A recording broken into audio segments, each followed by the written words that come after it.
Om Shanti and welcome to the special conversation.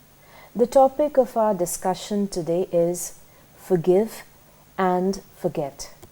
And to discuss this topic we have with us Brother Ken from Brazil. He's actually an Australian who's been living in Brazil for many years. He is a business consultant who's traveled far and wide. He is also an author who's written 15 books in various different languages. He's a Raj Yogi practicing meditation for more than 43 years. Presently, he is the coordinator of the Brahma Kumaris centers in South Americas. Om Shanti, Brother Ken, we are delighted to see you again. See, it's very good to be here. Very nice. Brother Ken, there's the saying of, you should forgive, you should forget, whatever has happened, past is past. But does this thing of forgiving and forgetting stand true in the present modern day society where there's so much of cutthroat competition? You're the sort of people that people have to deal with every day. Does it really hold true? I think it's one of the most basic qualities you need to have peace of mind. The ability to forgive and forget. It doesn't matter how the world is or how others are, because what gives you the quality of your experience is how you think and not what the world does or thinks.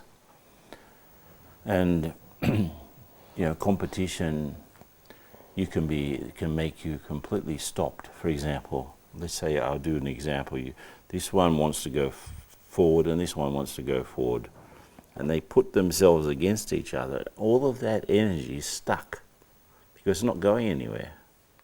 So if this one started to cooperate with this one started to cooperate with that one, then they could do a lot together. Mm-hmm.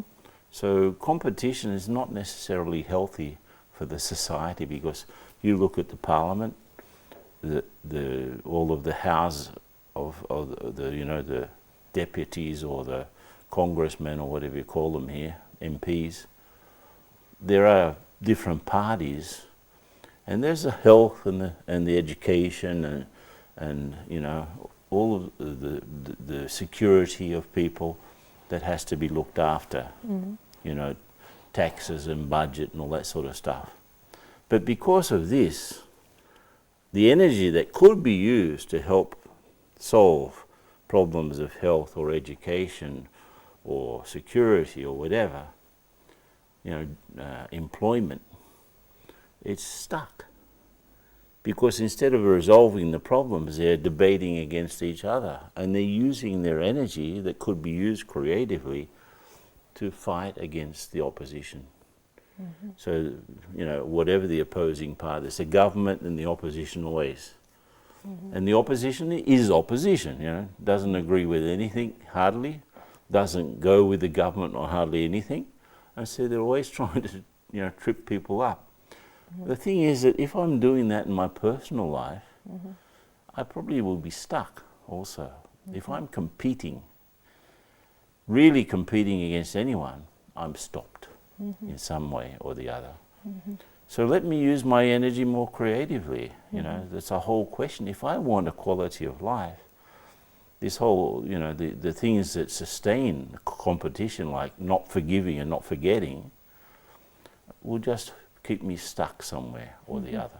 Mm-hmm. In the past normally, right? Mm-hmm. Something happened, someone did something, someone arranged something, someone criticized me, so that becomes a big issue in my mind, and I'm stuck in something that happened 5 months ago or 5 years ago or even longer. Longer also. You rightly mentioned that this energy is sort of, used in dealing with the opposition, and opposition is everywhere, and so you're actually forgetting what your job is, what your prime job is, and you're actually fighting with people for, you got these cases at workplaces as well, in your personal life. But many people say that, if I'm not competitive, then I'll be left behind. Okay, fine, I become this very nice person who's this very good person who's not competing, but the others haven't changed, and I have to deal with the other people. So I have to become like them to deal with them. Yeah, that's a myth. Basically, for you to progress in your professional life, you need to always update your qualifications, study and learn more, have more experience, be curious, go after answers, understand the system, and the companies that there's in most countries there's something called Great Place to Work. It's a list that comes out every year, and if you were if you were an investor and you invested, and they've proved this, if you invest your money in the 10 top companies that are the best places to work, then you'll probably double what you'd normally get investing in similar sized companies. And that they've proven that. So over 10 years, if you renew your investment in the 10 best of the year before, what happens is those companies are built around trust, which is the opposite of forgiving and forgetting in a sense. They're built around trust. So the criteria are, are you treated fairly in your work? Is there respect in your work? Do you have pride in what you do, whatever it is? Is there a friendly atmosphere? These sorts of questions. So what happens is, in a friendly atmosphere, a non-sort of competitive atmosphere, and they've proven this also, the absenteeism goes down, so people tend to come more. The candidates, the best candidates for the jobs come because they want to work in a place that's got a friendly atmosphere, and also they tend to stay longer. So in a normal company where it's like cutthroat stuff, you'll see that people don't stay. So they get better fidelity of their customers. They get better fidelity from their workers, and they cut all of their costs, the running costs, because everything stays. So it's not true that you have to be cutthroat within the work to keep your job. And secondly, in the talking about the competition, like the other company, of course you have to be aware of what they're doing. But if you do something which is really interesting and unique, you don't have to worry about what they're doing. And I've seen that time and time again. So this is a myth, what you're saying. Exactly. And as you mentioned, the questions which you said, there are some core values that a company has, and we can just transfer it with an individual's life. If we develop such core values and then work towards anything, there is nothing like competition, as you mentioned. So if there's no competition, why not forgive and forget? So this was around competition, but sometimes people say that, okay, there's a certain individual who caused a lot of harm to me, who's insulted me personally or has done something really bad in my life, and because of so and so I'm here, and it was because of him or her, and I can't forgive that person. How can I forgive? You see? So because my whole life has been affected. How can a person who's been affected personally like that, with a tragedy or something like that, which is negative, forgive the other one? Yeah, it's not easy. I remember Daddy Janki, who's our spiritual head of the Brahma Kumaris, when she was celebrating her 90th birthday, she was in Oxford. We've got a retreat centre in Oxford. And she'd called from all over the place people to not really celebrate her birthday. She wanted to make it an opportunity for to dialogue and to meet and so on. So she created a program called Serve from the Heart. And we were divided into tables, and each table were talking about it, then we'd ask Daddy a question. On my table there was a lady, and she said, she asked Daddy, how can I serve from the heart someone who's really betrayed me? And you know what Daddy said, and I think it's a great message for all of us. She said, before being betrayed by someone else, you betrayed yourself. Because, you know, who told you to have that expectation in that person? Mm-hmm. You had that expectation, that's why you got hurt. She was probably talking about a relationship that, you know, the husband went off with another woman or something. But who told you? And so when it got back to we talking at the table, we said, yeah, it's like that. And she said, yeah, I bet on the wrong horse. That's how she put it. Mm-hmm. So if you bet on a horse and the horse doesn't win, what do you do with the betting ticket? Mm-hmm. Just tear it up, throw it away. Mm-hmm. So if you suffer from someone, what someone has done, it's definitely because you had an expectation that they did not live up to. Mm-hmm. And they were not like you wanted them to be. So basically it's ego, right? It's you are having an expectation that another person will love you, will respect you, will be constant and so on. It's unreal.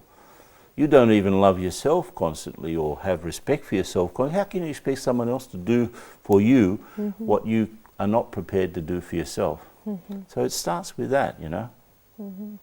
So there's an image of a metaphor, if you like, that's very good to understand forgiving and forgetting. Mm-hmm.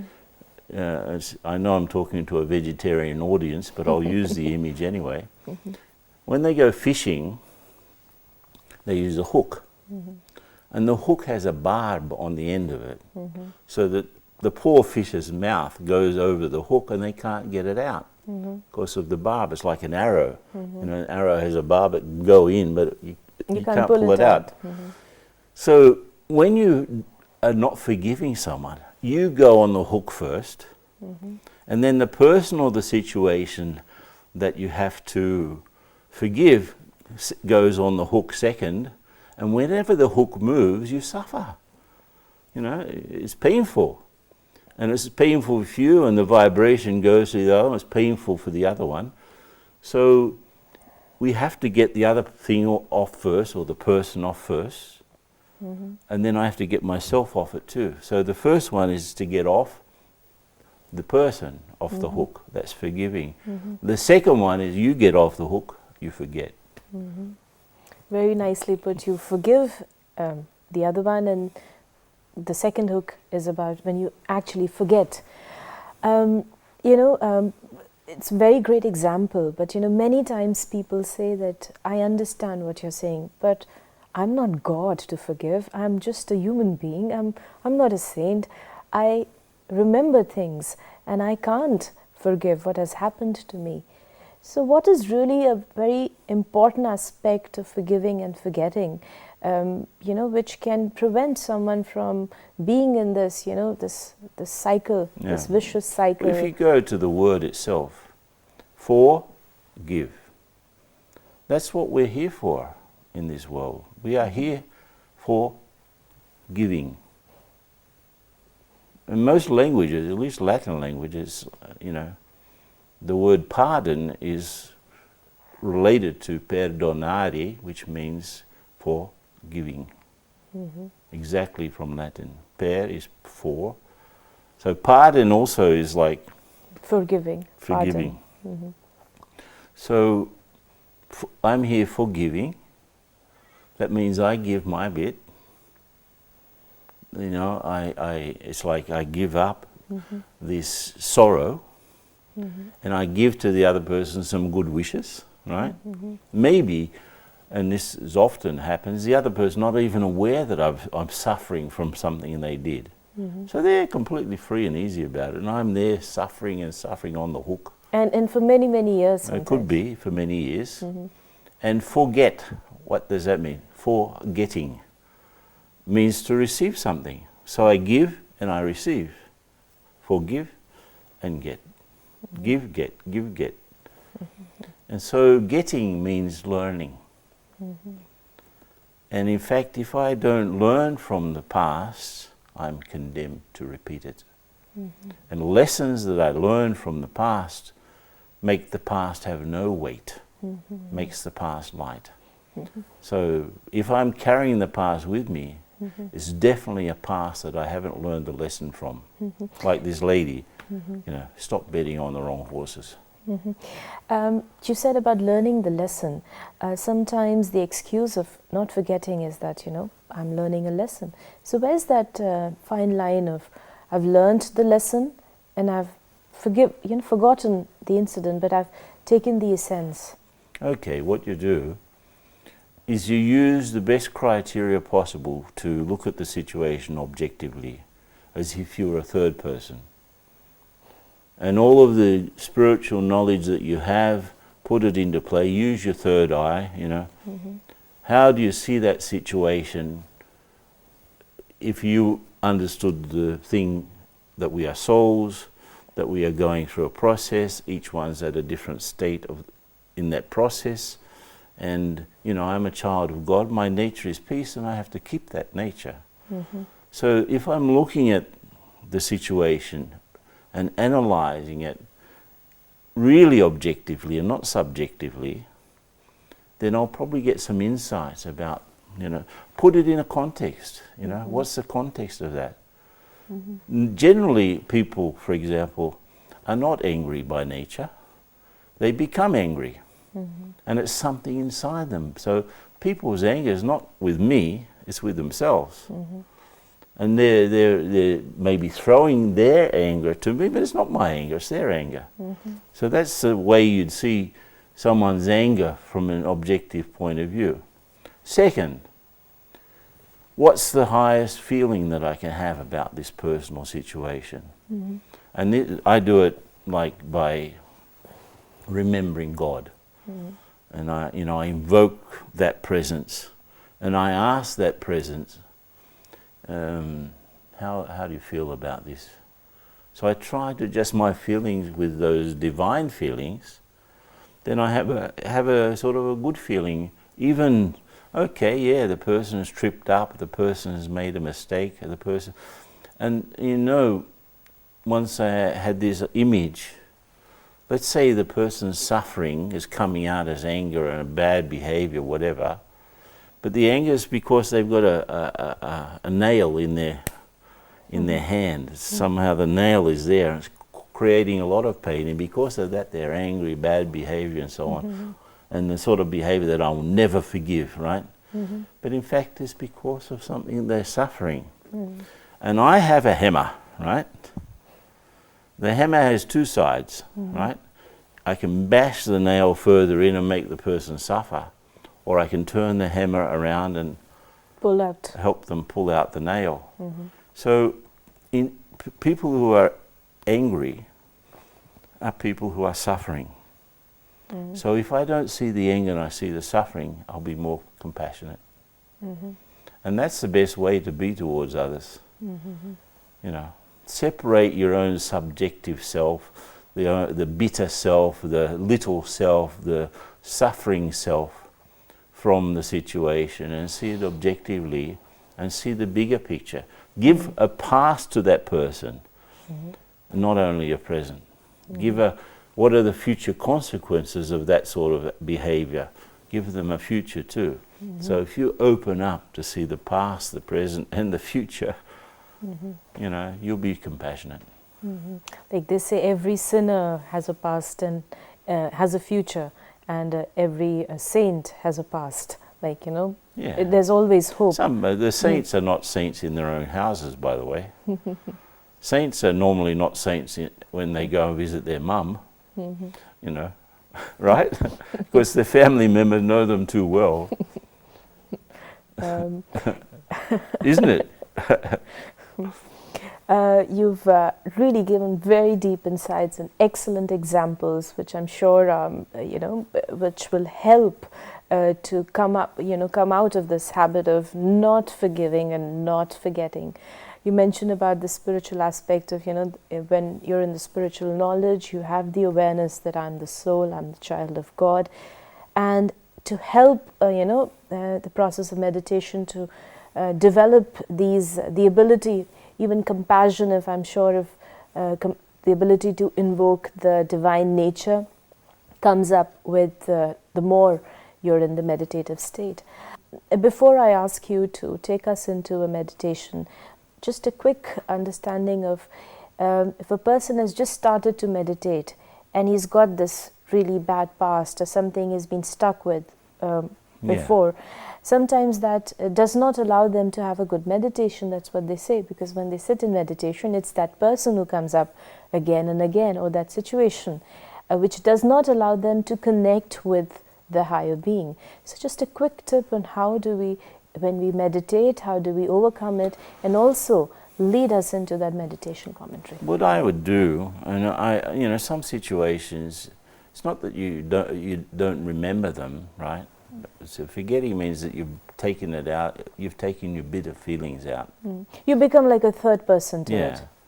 But for example, there are some things that the society will never forgive, like a massacre by someone creating a massacre. But even then, instead of being bitter and worried, upset and boiling inside because someone did something, what are you doing to help the society so that this sort of thing never happens again? So that's the best answer to any sort of bad behavior. In the same way, if you've got something in your own past, what I suggest is you encapsulate that, isolate it, so that, leave it there, don't think about it, just leave it there, and concentrate on getting your own power so that later on you can come back to it with a fresh insight and with fresh power. Don't try to fight it, just encapsulate it. That's there, I'll deal with it later, but let me get my stage together, let me get my internal state together, let me get my connection with the Supreme, okay? And then I get power, then I go back to that and I look at that with fresh power and fresh insight. Thank you, and if we can have that little bit of meditation, it'll be very helpful. Okay, good. So, just sit nicely and remember that you are the spiritual being sitting on your subtle seat behind the eyes, a tiny point of spiritual energy, a star-like being. Give yourself the chance to experience your own peace. I am a peaceful being. This is my natural state. See yourself as a sort of tiny star-like energy floating freely in a dimension of light, which we can call our home, Shantidham, the Paramdham. That's where we came from. So I remember my original state. I'm not involved with anyone or anything, just free. And in that world, I'm aware of a subtle sun, not a brilliant sun, but just rays coming out from this star-like being, which is the one who we call God or Allah or Jehovah or Shiva. So many names there are. I remember that one and I connect up with that one with such a feeling of love. And so on one side there's the world and the stories that I'm going through, and on the other side there's this loving connection with the Supreme One. And so I'm just receiving that power, energizing myself, and actually clearing out all of the useless thinking, so that, and that connection in fact is just one thought away. If I have the thought, I'm connected. If I have the love, I stay there in that connection. So I receive it, and I come back refreshed, revigorated, and ready to face the world. So, okay? Very much. Thank you very much, Ken, Brother Ken, and it was a very deep, insightful conversation. I'm sure many would benefit from it. Thank you for your time. Om Shanti. Om Shanti, thanks.